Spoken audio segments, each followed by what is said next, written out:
안녕하세요. 제2의 풍수TV입니다. 매년 추석이 다가오면 조상의 묘를 찾아가 벌초를 하고 성묘도 하는 것이 우리 한국인의 미풍양속인데요. 현대의 장묘 문화는 주검을 땅속에 매장하는 무덤을 조성하기보다는 화장 후 뼈가루를 유골함에 담아 납골묘나 납골당에 안치하는 것이 대세이고, 나아가 자연장의 일종인 수목장도 자연 친화적이라는 인식이 널리 퍼져 확산되는 추세입니다. 수목장은 화장한 유골본을 나무 아래에 그대로 파묻거나 주위에 뿌리는 방식으로 사체를 처리하는데, 유골본을 밑거름으로 흡수한 나무를 고인의 체백이 묻힌 묘로 보아 성묘와 추모의 대상으로 삼는 전대미문의 장례 문화입니다. 그런데 수목장이 이 땅에 부족한 묘지 문제를 해결하고 묘지 공학으로 변한 국토를 보다 효율적으로 활용하는 데 도움은 되겠지만, 그렇다고 예전에 토장묘가 지닌 여러 순기능까지 모두 대체한 것은 아닙니다.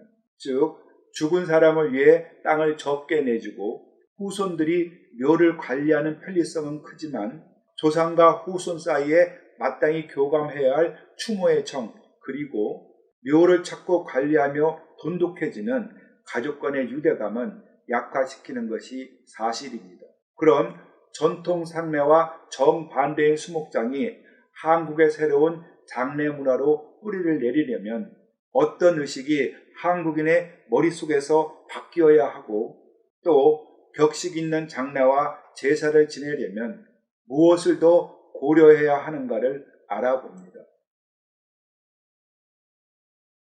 시청자 여러분, 생거진천, 사거용인이란 말을 들어보셨죠? 홀로 된 어머니를 진천의 동생이 모시고 살자 진천 사또를 찾아간 형은 자기가 어머니를 모시고 살게 해달라며 송사를 냈습니다. 형제의 효심을 기특하게 생각한 사또는 사건을 판결하면서 부모를 모시는 방법에는 두 가지가 있다.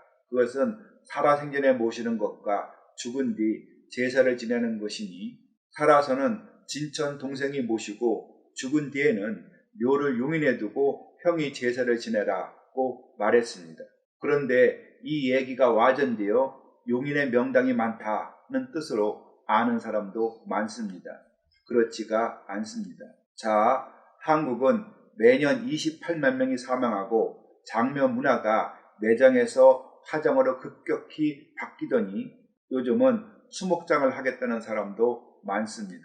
수목장은 1999년 스위스에서 세계 최초로 도입됐고, 2004년 고려대학교 김장수 교수의 장례식이 수목장으로 치러진 것이 한국 수목장의 효시인데, 20년도 채 안 되어 개선 장군처럼 한국의 장례 문화로 등장한 배경에는 상당한 이유가 있습니다. 첫째는 2005년 50% 정도이던 전국 화장률이 2018년 85%로 높아지자 화장을 전제로 한 수목장 역시 거부감 없이 보편화됐고, 둘째는 매년 여의도 많은 국토가 묘지로 잠식당하자 매장률을 줄이고자 장사 등에 관한 법률을 개정했고, 사회 각층의 사람들이 자기 사후에 화장을 서약했고, 이 와중에 친환경적 묘지라는 타이틀을 달고 전면에 나타난 것입니다.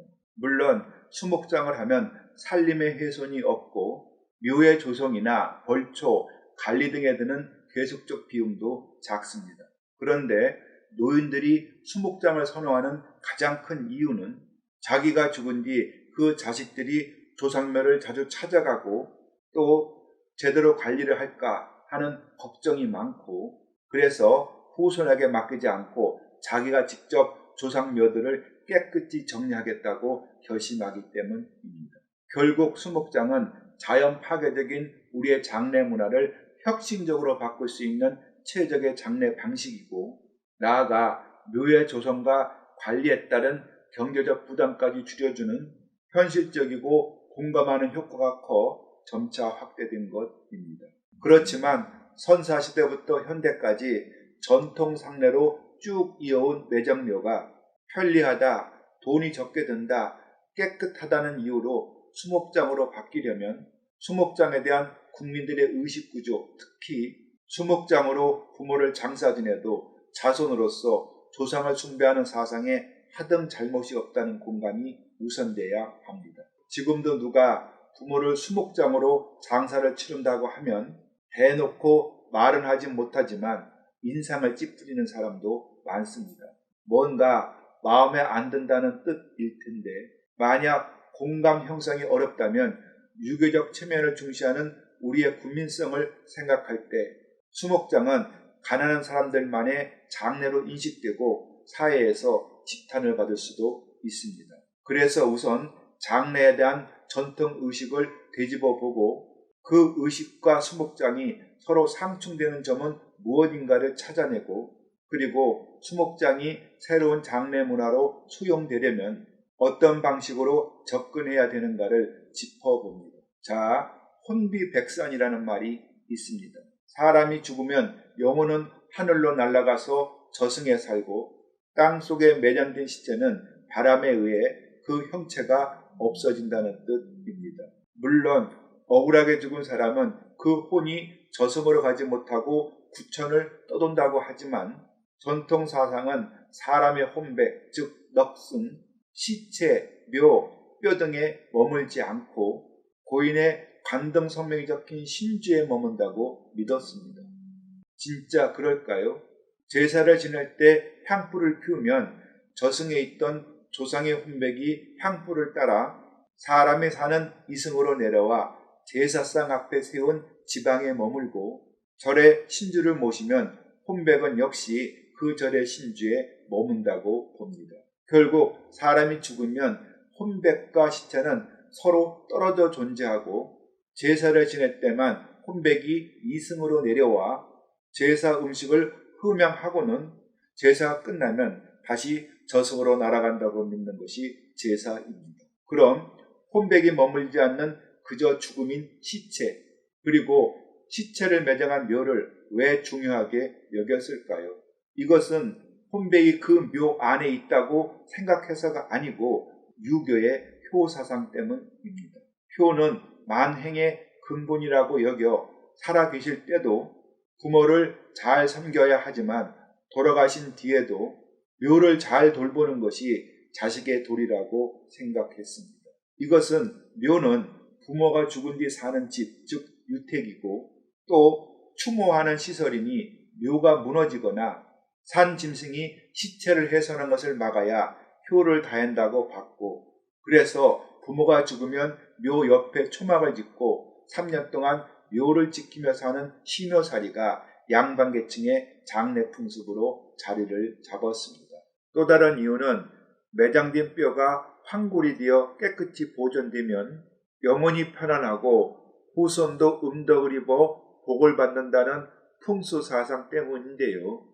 사람을 매장하면 살과 피는 곧 썩어 흙이 되고 사람의 정령이 뭉친 뼈만이 땅속에 남는데 전통적으로 이 뼈를 매우 중요시 했습니다. 자, 어느 집이 잘 살고 권세가 있으면 우리 집은 뼈다가 있는 가문이다 라고 말하는데 이것은 조상의 뼈가 무덤 속에 잘 보존돼 있어 후손이 잘 됐다는 뜻입니다. 그런데 수목장은 뼈가 모두 불에 타서 뼈를 못 추릴 상태가 되는데 그렇다면 수목장을 하면 후손들이 벌을 받고 나쁜 일이 생길까요? 아닙니다. 자, 보세요. 시신을 매장하면 뼈의 상태에 좋고 나쁨에 따라 후손에게 기둥의 영향을 주지만 화장을 해서 불에 탄 뼈는 후손에게 감흥을 일으킬 어떤 동질의 유전인자도 없어 조상과 후손 사이의 인연이 끊어집니다.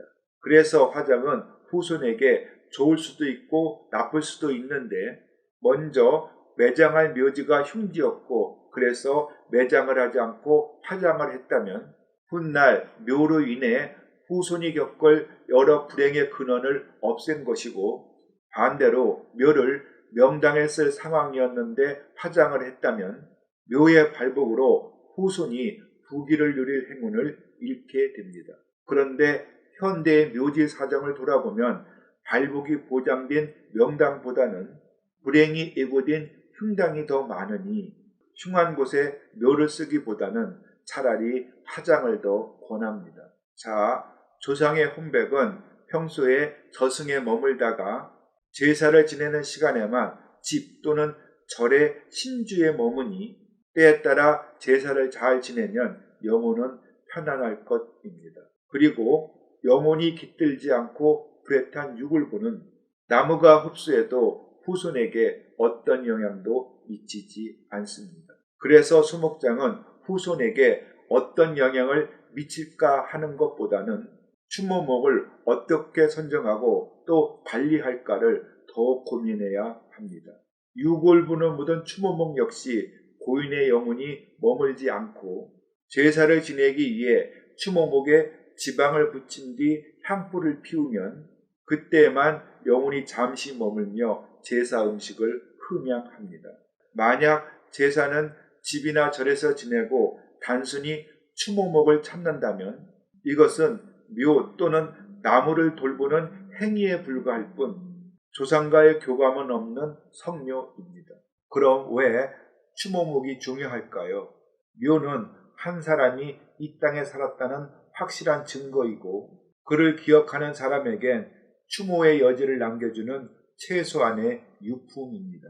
조상의 묘라 여기고 성묘를 다닌 추모목이 어느 날 죽어 있거나 베어져 버렸거나 쓰러져 없어졌다면 이것은 묘가 없어진 것과 마찬가지로 황당합니다. 한국인처럼 족보의식이 강한 민족도 없는데 부모 묘가 망실됐다면 그 자식은 슬프고 죄송할 것이니 그래서 처삼촌묘 벌초하듯 건성건성 돌보지 말고 잘 관리해야 합니다. 또 추모목을 선정할 때면 소나무, 참나무, 향나무 등 수종의 선택보다는 수령이 많지 않은 나무가 좋은데 왜냐하면 늙은 나무는 언제 고사할지 모르지만 어린 나무는 계속 자라나 추모의 정도 함께 자라나기 때문입니다.